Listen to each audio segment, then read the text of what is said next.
Hello guys, in this video I'm going to show you how to check your earnings and withdraw your money on Toloka. But first I wanted to tell you that don't forget to subscribe, because at 10,000 subscribers I'm going to show you my YouTube revenue statistics and my growth strategy, how you can make money online. So first open the app, then click on the three lines at the top of the screen, then click on the My Money, and you can see the earnings icon.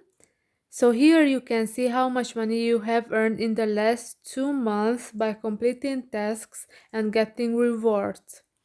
And if you have some money, then you can withdraw through PayPal, Skrill, Papara, or Pioneer.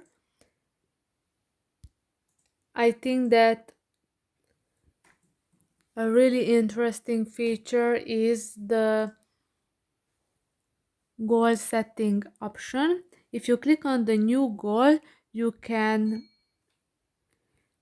select the exact amount to earn, like from $5 to $100, and what time frame, week or month. And after that you have to click on the create goal, and then you're all set. I hope this video was helpful for you. If it was, please consider subscribing, and see you in the next one. Bye bye.